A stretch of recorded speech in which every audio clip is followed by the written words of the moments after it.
আজকের এই গল্পটি সম্পূর্ণরূপে প্রাপ্তবয়স্কদের জন্য। Last night horror station 3 AM আপনাদের সকলকে জানাই স্বাগতম। আমাদের চ্যানেলের সমস্ত গল্প শুনতে এখনই সাবস্ক্রাইব করুন আমাদের ইউটিউব চ্যানেলে। এই গল্পটি ভালো লেগে থাকলে অবশ্যই একটি লাইক করে এবং কমেন্ট করে জানাতে ভুলবেন না, এবং আগামী দিনে কেমন গল্প শুনতে চান তাও কমেন্টে জানাতে একেবারেই ভুলবেন না। শুরু হচ্ছে গল্প লেখক বিভূতির কলমে প্রেতিনীর প্রেম।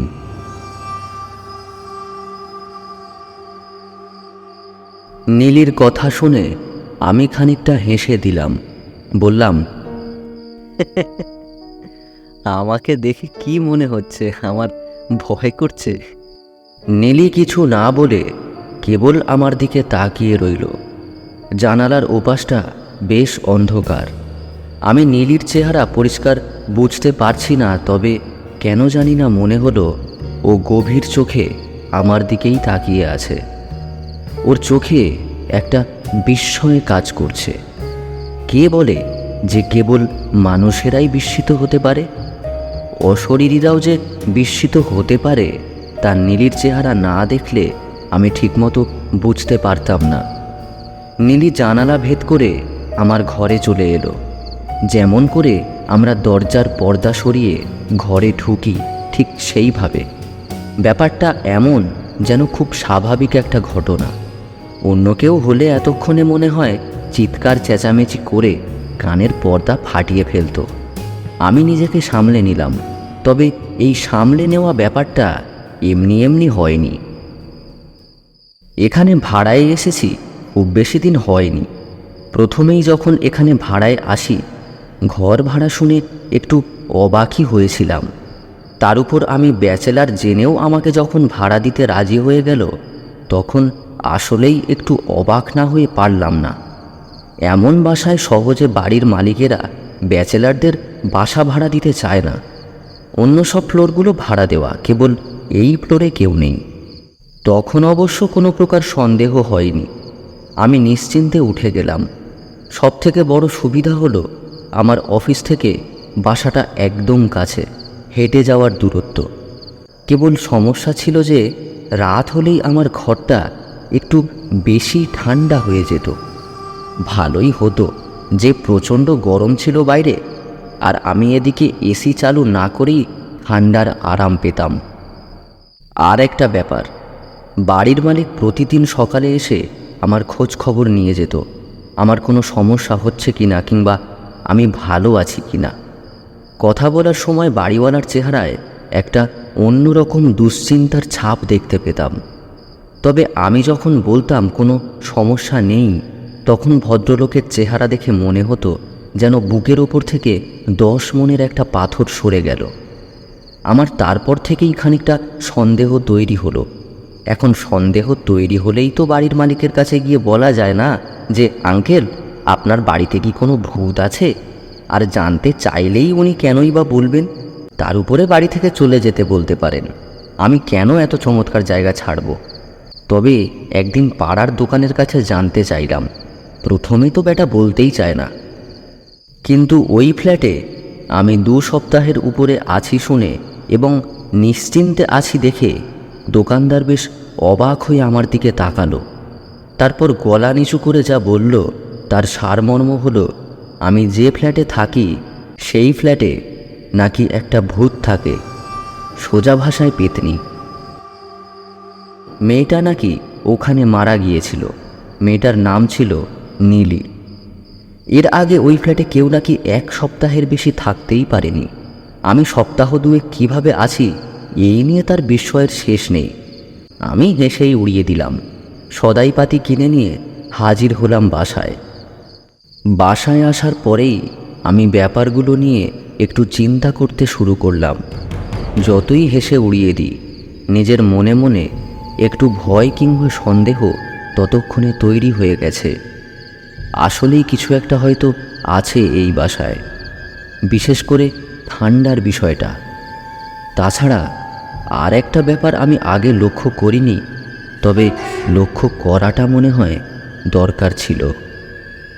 আমি এমনিতেও বাইরে খাওয়া দাওয়া করি, তবে মাঝে মধ্যে চরম খিদের মুহূর্তে যখন বাইরে যেতে ইচ্ছে করে না, তখন ঘরেই কিছু বানিয়ে নিই। এই 2 সপ্তাহে দুবারের মতো এমন হয়েছে। রাতের বেলা যখন চরম খিদে পেয়েছিল, তখন একবার বোম্বাই টোস্ট আর খিচুড়ি রেঁধে খেয়েছিলাম। সেগুলোর বাসন আমি আধোয়া অবস্থাতেই রেখেছিলাম সকালে পরিষ্কার করব বলে। সকালে অফিসে চলে যাওয়ার ফলে আর করা হয়নি, কিন্তু বাসায় এসে দেখি সেগুলো পুরো পরিষ্কার করা। পরে আমার মনে হয়েছিল আমি হয়তো সেগুলো পরিষ্কার করে রেখেছি, আমার হয়তো মনে নেই। যাক, আমি আর বেশি চিন্তা করলাম না। যেই থাকুক, যদি সত্যি থেকে থাকে তাহলে সে যে আমার কোনো ক্ষতি করবে না সেটা আমি পরিষ্কার বুঝতে পারছি। যদি ভয় দেখাতো তাহলে এতদিনে সামনে চলে আসতো। নীলিকে দেখি আরও সপ্তাহখানেক পরে। আমি অফিস থেকে ফিরে এসেছি সবে মাত্র। সেদিন কাজের চাপ ছিল খুব। বাসায় আসতেই প্রায় 10টা বেজে গেল। ঘরে ঢুকে আমার শরীর যেন আর চলছিল না। দরজা থেকে জামা কাপড় খুলতে শুরু করলাম। লক্ষ্য কেবল বিছানা। আগে ঘণ্টাখানেক ঘুমানোর ইচ্ছে, তারপর অন্য কিছু চিন্তা করা যাবে। খেয়েই এসেছি, সুতরাং কোনো চিন্তা নেই। আমি জুতো মোজা খুলে এদিক ওদিক ফেলতে ফেলতে শোবার ঘরের দিকে এগোচ্ছি। ঠিক তখনই পেছন থেকে ঠান্ডা আর মিহি কণ্ঠে একজন বলে উঠল, এত অগোছালো কেন আপনি? কিছুক্ষণ আমি কোনো কথা বলতে পারলাম না। একেবারে যেন চুপ করে দাঁড়িয়ে গেলাম। লক্ষ্য করলাম আমার পাটা খানিকটা যেন কাঁপছে। আমার হয়তো প্রথমে ভাবা দরকার ছিল যে অন্য কেউ আমার ঘরে ঢুকেছে, কিন্তু কণ্ঠটিতে এমন কিছু ছিল যা আমার পুরো শরীরটাকে কাঁপিয়ে দিল। ঘরের তাপমাত্রা ততক্ষণে অনেক নেমে গেছে। আমার খানিকটা শীত শীত করতে লাগলো। আমি নিজেকে বোঝাতে চেষ্টা করলাম যে এ আমার কোনো ক্ষতি করবে না। প্রবল ইচ্ছে করছিল সামনের ঘরের দিকের দরজা বন্ধ করে দিই, কিন্তু ইচ্ছেটা দমন করলাম। অনেক সাহস সঞ্চয় করে পেছনের দিকে তাকানোর জন্য প্রস্তুতি নিলাম।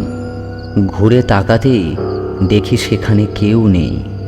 তবে আমার ছোঁড়া জামা কাপড় আর জুতো মোজাগুলো সব গোছানো। মনে হলো মেয়েটা চলে গেছে, কারণ তাপমাত্রা আবারও বাড়তে শুরু করেছে। এরপর মেয়েটার অদৃশ্য কণ্ঠ শুনলাম বেশ কয়েকবার। প্রত্যেকবার আমার অগোছালতার প্রতি মৃদু শাসন। আমি আবিষ্কার করলাম যে মেয়েটাকে আমার আর মোটেই ভয় করছে না। গতকালকে আমি অফিস যাওয়ার আগে একটা ছোট্ট নোট লিখে রেখে গেলাম আমার অগোছালো শার্টের উপর, আমি তোমাকে দেখতে চাই। নিজের কাছেই কিছুটা হাস্যকর শোনালো যে আমি একটা পেতনির সাথে দেখা করতে চাইছি। মানুষজন শুনলে কী ভাববে কে জানে। অফিস থেকে ফিরে এসেও তার কোনো খোঁজ পেলাম না, তবে আমার শার্টখানা ঠিকই গোছানো ছিল। রাতে ঘুমাতে যাবার আগে জানালার দিকে তাকিয়েছি, ঠিক তখনই দেখলাম একটা ছায়ামূর্তি। প্রথমে বুকের ভেতরে ধক করে উঠলেও সামলে নিলাম পরক্ষণেই। নিজেই এগিয়ে গেলাম সামনে। ছায়াটা তখনও জানালার ওপাশে চুপচাপ দাঁড়িয়ে রয়েছে। আমি আগে গিয়ে জানতে চাইলাম, তুমি কি এসেছো? ঘরের আলোতে মেয়েটা যখন এলো, আমি খানিকটা অবাক হয়ে লক্ষ্য করলাম বহুদিন আমি এত সুন্দর মুখ দেখিনি। আমি কিছুটা সময় কোনো কথা বলতে পারলাম না, কেবল চেয়েই রইলাম। নীলি বলল, কি পেতনির চেহারা দেখে খুব পছন্দ হয়েছে বুঝি? বলেই খুব জোরে হাসতে আরম্ভ করলো।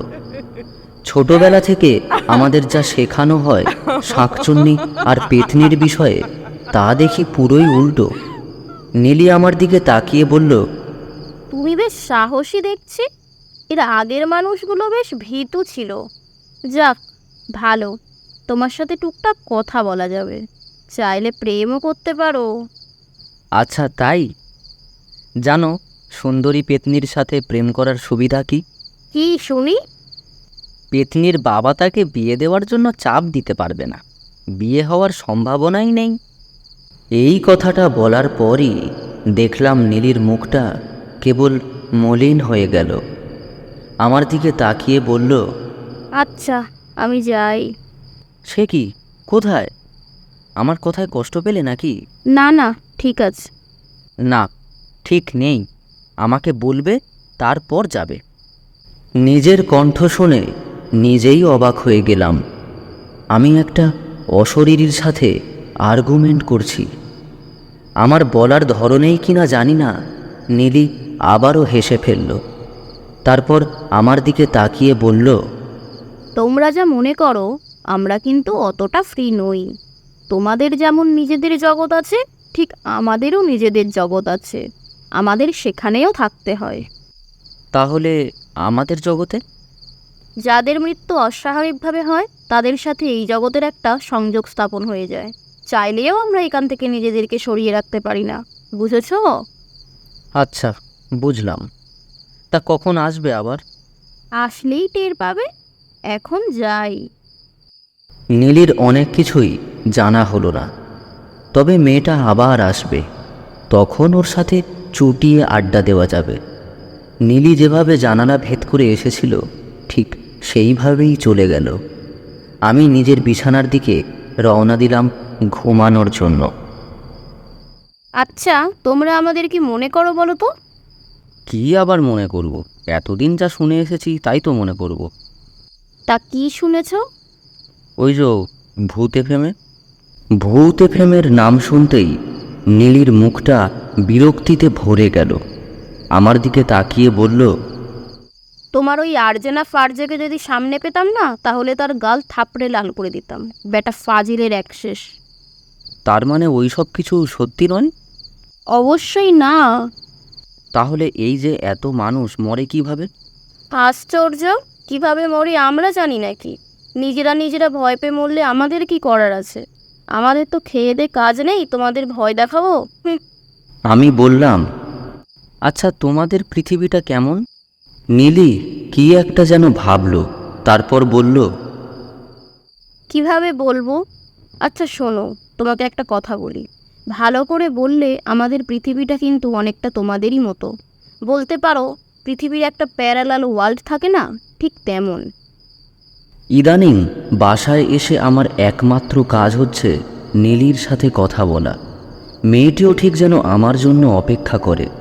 আমি বাসায় আসলে দেখতে পাই আমার জন্য বাথরুমে গরম জল অপেক্ষা করছে। আমি স্নান করেই টের পাই আমার ঘরের তাপমাত্রা কেমন ঠান্ডা হয়ে গেছে। আমার বুঝতে কষ্ট হয় না নীলি চলে এসেছে। আগে তো আমরা কেবল আমার শোবার ঘরেই কথা বলতাম, এখন বাসার সব জায়গায় আমাদের দুজনের একসাথে চলাচল। টিভি দেখতে দেখতে কিংবা কারেন্ট চলে গেলে বারান্দায় বসে আমাদের কথা চলে। মাঝে মাঝে আমি অবাক হয়ে যাই, একটা অশরীরীর সাথে আমি কিভাবে এত কথা বলি, কেমন করি বা বলি। আরেকটা জিনিস যেটা হয়েছে, নীলি এখন থেকে আসার সময় সাথে করে কি যেন একটা নিয়ে আসে। আমরা যেমন ম্যাঙ্গো জুস খাই ঠিক তেমনই প্যাক করা। তার গায়ে অদ্ভুত ভাষায় কি যেন লেখা। ওর কাছে জানতে চেয়েছিলাম যে এই জিনিসটা কি। ও বলল যে ওদের ওখানকার একটা খাবার লুকিয়ে আমার জন্য নিয়ে আসে। আমরা যেমন পাইপ ঢুকিয়ে জুস খাই, এতেও ঠিক ওই রকম পাইপ ঢুকিয়ে খেতে শুরু করলাম। সত্যি বলতে কি, এমন অদ্ভুত স্বাদের জিনিস আমি এর আগে কোনো দিন খাইনি। এরপর থেকে নীলি প্রতিদিন নিয়ে আসতো, আর বলতে গেলে আমিই নিয়ে আসতে বলতাম। আর সাথে সাথে আমাদের আড্ডা তো চলতই। নীলি আমাকে বোঝানোর জন্য হাতটা তুলল, তারপর মাথায় কি যেন একটু চুলকালো, তারপর বলতে শুরু করলো, দেখো, আমাদের আর তোমাদের পৃথিবীটা অনেকটা একই রকম। যখন কেউ একজন তার দেহ থেকে মুক্ত হয়ে যায়, তখনই সে আমাদের পৃথিবীতে প্রবেশ করে, কিংবা প্রবেশ করার পথ খুঁজে পায়। বলা চলে তার ভিতরে সেই প্রবেশের পাওয়ারটা চলে আসে। আর যদি একবার এই পৃথিবীতে সে প্রবেশ করে ফেলে, তাহলে তাদের আর অন্য কিছু মনে থাকে না। আমি বললাম, তাহলে তোমরা আবার এই পৃথিবীতে কেন? আগে একদিন বলেছিলাম, মনে নেই? আসলে যারা একটু অপঘাতে মরে, তারা সহজে এই পৃথিবীর মায়া ঠিকমতো ছাড়তে পারে না, তাদের পরিত্রাণটা ঠিকমতো হয় না, তাই দুই পৃথিবীর মধ্যে তাদের বিচরণ চলে। বুঝেছ? বুঝলাম। বলছি বাবা, তোমার শরীর ঠিক আছে তো? আমি বাড়িওয়ালার দিকে আরও ভালো করে তাকাই। ভেবেছিলাম উনি হয়তো আমার খোঁজ নেওয়া বন্ধ করে দেবেন, বিশেষ করে যখন দেখবেন যে আমি ভয় টয় পাচ্ছি না। তার উপরে ওনার বাড়ি ছাড়ার কোনো নামও নিচ্ছি না। কিন্তু আমার ধারণা খানিকটা ভুল প্রমাণিত করে দিয়েই বাড়িওয়ালা আমার খোঁজ খবর নিয়মিত করতে লাগলেন। একদিন তো আমাকে সরাসরি জিজ্ঞেস করলেন, এই তোমার শরীর ভালো আছে তো? হ্যাঁ হ্যাঁ, সব ঠিক আছে। রাতে ভালো ঘুম হয়? হ্যাঁ, হয়তো। ও না, মানে তোমার শরীর কেমন দিন দিন খারাপ হয়ে যাচ্ছে তো, তাই জানতে চাইলাম আর কি। না, আসলে অফিসে খুব চাপ যাচ্ছে ইদানিং। আমার কথা শুনে বাড়িওয়ালার মনে হলো ঠিক পছন্দ হলো না। তিনি ঠিক বিশ্বাসও করলেন না মনে হয়, অন্তত তার চোখ দেখে তো তাই মনে হলো। তিনি আর কিছু জানতে চাইলেন না। তবে একটা ব্যাপার আমার নিজের কাছেও কেমন যেন লাগলো। ইদানিং সবাই বলছে আমার নাকি শরীর খারাপ হয়ে যাচ্ছে। কারণটা আমি নিজেও ঠিক ধরতে পারছি না। চোখের নিচে কালি আর গালের হাড় কেমন যেন বসে যাচ্ছে। কেন যাচ্ছে আমি ঠিক বলতে পারছি না। যাই হোক, এদিকে নীলির সাথে আমার সম্পর্কের যেন আরও একটু ধাপ এগিয়ে গিয়েছে। ও বলতে গেলে আমার বাসার সব কাজকর্ম করে, আমাকে কিছু করতে হয় না, সব কিছু সঠিক জায়গায় রেখে দেয়। আর প্রতিদিনের সেই অদ্ভুত জুস তো আসেই। আমি বেশ ভালোই আছি। মাঝে মাঝে মনে হয় এমন একটা লক্ষ্মী বউ যদি আমার থাকতো, তাহলে কতই না ভালো হতো। আমি কেবল এই কথাটা চিন্তা করেছি, ঠিক সেই দিনেই ও কথাটা আমাকে বলল, সাথে অনেকটাই দুঃখ করল। যদি সে বেঁচে থাকতো তাহলে নিশ্চয়ই আমার বউ হতো। এমন সময় ও আমাকে অদ্ভুত একটা প্রস্তাব দিল, যা শুনে আমি খুব অবাক হয়ে গেলাম। কেবল অবাকই না, বিস্মিত হয়ে বললাম, এটা কি সম্ভব? হ্যাঁ, যদি তুমি চাও। আসলে চাও কি না সেটাই হলো ব্যাপার। আমি কেবল বললাম, আরে চাই চাই, অবশ্যই চাই। আমার কেন জানি না মনে হলো নীলি আমার কথা শুনে খুব বেশি খুশি হলো, একটু যেন বেশি খুশি। প্রস্তাবটা এরকম যে ওর পক্ষে তো আমার পৃথিবীতে আগের মতো আসা সম্ভব নয়, কিন্তু আমার পক্ষে নাকি ওর পৃথিবীতে যাওয়া সম্ভব, এবং ওর মতো করে, তবে সাময়িক সময়ের জন্য। আমি কিছুতেই বুঝতে পারছিলাম না কিভাবে কাজটা করব। ও কেবল আমাকে বুঝিয়ে দিল ওর আর আমার ভিতরে পার্থক্য হচ্ছে আমার শরীরটা। এখন কাজটা হবে আমার আত্মাটাকে আমার শরীর থেকে আলাদা করার। যদি আলাদা করতে পারি তাহলেই নাকি সম্ভব। নীলি আমাকে যা বলল তার অর্থ হচ্ছে মানুষের আত্মাটা শরীরের সাথে আটকে থাকে কেবলমাত্র মনের জোরে। মন নাকি অবচেতনভাবেই জোর খাটিয়ে নিজেকে শরীরের ভিতরে আটকে রাখে। এখন আমার মনের ওপর জোর সৃষ্টি করতে হবে, যাতে করে আমি যেন আমার আত্মাকে বের করতে পারি। প্রতিদিন ঘুমানোর আগে খুব করে চেষ্টা করতে লাগলাম, কিন্তু কোথায় কি। এভাবে সপ্তাহখানেক চেষ্টা করেও যখন কোনো লাভ হচ্ছিল না, তখন একদিন নীলিকে চোখের জল আটকে আমার দিকে তাকিয়ে থাকতে দেখলাম। অনেক কষ্টে সে আমাকে কেবল বলল, বেঁচে থাকতে তার কোনো ইচ্ছেই পূরণ হয়নি, আর মরে গিয়েও হয়তো হবে না। কেন জানি না ওর কান্না মিশ্রিত চেহারা সহ্য হলো না। নিজের উপর খুব রাগ হলো। ঠিক ওই দিনেই কিছু একটা হলো। রাত ঠিক 3টের দিকে আমার ঘুমটা ভেঙে গেল। আমি ঘুম থেকে উঠেই দেখি চারপাশে কেমন আবছায়া আলোর মতো কিছু একটা খেলা করছে, কিন্তু যতদূর খেয়াল ছিল আমার ঘরটাতে কোনো সময় পুরোপুরি অন্ধকার হয় না। আশপাশের ঘরের আলো এসে ঘরে একটা আলো থাকে সারা রাত। আলোটা কেমন অপরিচিত মনে হলো। অন্তত আমার জীবদ্দশায় এমন আলো তো আমি কোনোদিন দেখিনি। এই আলোর ব্যাখ্যা দেওয়া একেবারেই সম্ভব নয়, কিন্তু আস্তে আস্তে আমি টের পেলাম জায়গাটা আসলেই আমার শোবার ঘর। এই অদ্ভুত আলোর কারণে অন্যরকম লাগছে।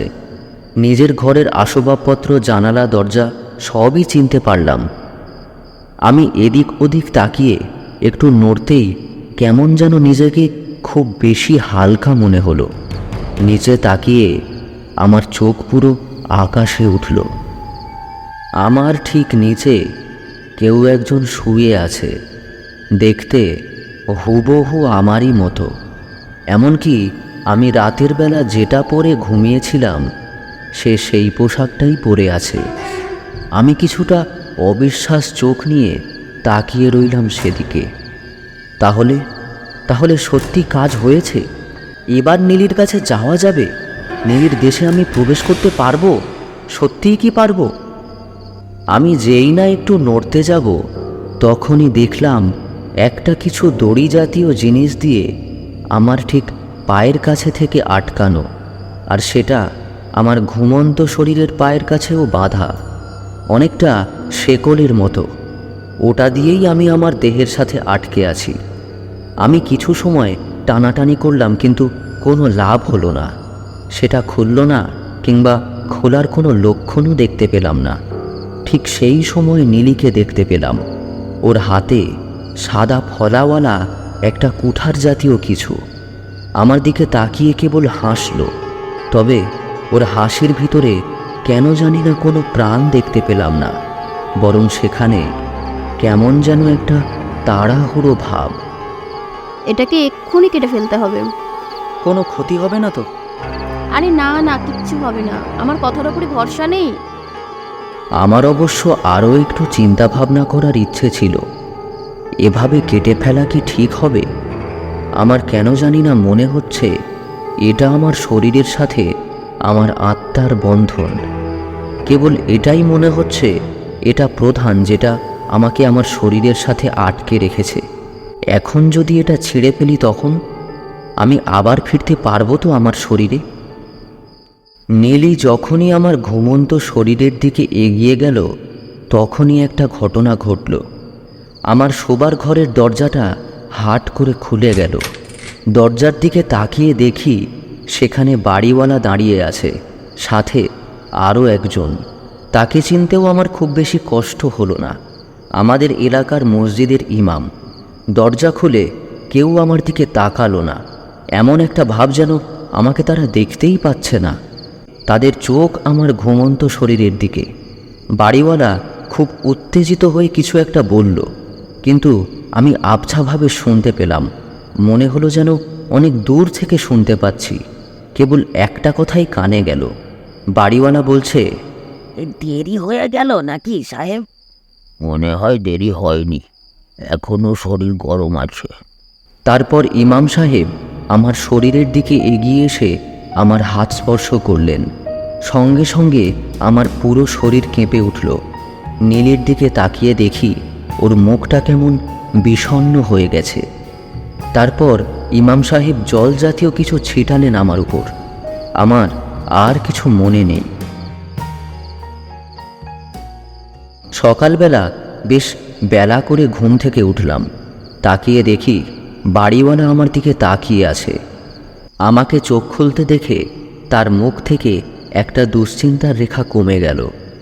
আমি ঠিক বুঝতে পারলাম না কি হলো, আর বাড়িওয়ালা আমার ঘরে কি করছে। রাতের ঘটনাগুলো কেমন আবছা আবছা মনে আছে। একটু পরে পাড়ার মসজিদের ইমাম সাহেব এসে আমাকে দেখলেন। আমাকে গত রাতের ঘটনা খুলে বললেন। আমি নাকি রাতে বেশ চিৎকার চেঁচামেচি করেছিলাম। সেই শুনেই বাড়িওয়ালা আমার দরজার সামনে এসেছিলেন। তিনি আগে থেকে আঁচ করেছিলেন যে কিছু একটা হয়েছে আমার। সোজা গিয়ে ইমাম সাহেবকে তাই ডেকে আনেন তিনি। ইমাম সাহেব জানতে চাইলেন, ওই মেয়েটার সাথে কতদিন কথা বলো? এই মাসখানেকের ওপর। ও কি তোমাকে কিছু খেতে দিত? মানে সাথে করে নিয়ে আসতো এরকম কিছু? হ্যাঁ, সঙ্গে করে আনতো। ওই ম্যাঙ্গো জুসের মতন খানিকটা হবে। ওটা দিয়েই তোমাকে বশ করেছে, তোমার চিন্তা ভাবনাটাকে বশে এনেছে। যাই হোক, এখন অনেকটা ভালো আছো। সময় মতো না এলে অনেক ক্ষতি হয়ে যেত। তুমি হয়তো আর বেঁচে থাকতে না। এখানে আর থেকো না, বুঝলে? ওই দিনকেই বাসা ছেড়ে দিলাম। নতুন বাসা খুঁজে না পাওয়া পর্যন্ত একটা বন্ধুর বাসায় গিয়ে উঠলাম। সিএনজিতে হঠাৎ কি মনে হতে ব্যাগটা খুলতেই দেখলাম আমার জামা কাপড়ের ভিতরে এক টুকরো কাগজ। সেই কাগজে কেবল একটাই লাইন লেখা, তোমাকে কাছে পেতে চেয়েছিলাম, হয়তো একটু অন্যায় পথে। এইটাই কেবল আমার অপরাধ ছিল।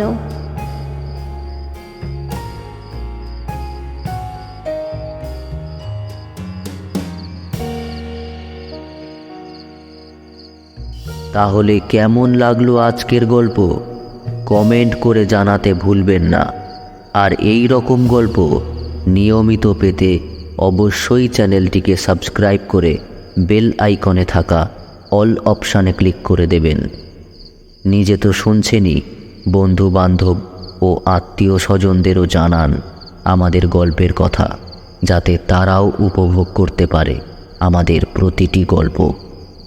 আজকের মতো এতটুকুই। আপনাদের সাথে খুব শীঘ্রই দেখা হচ্ছে নতুন গল্পে।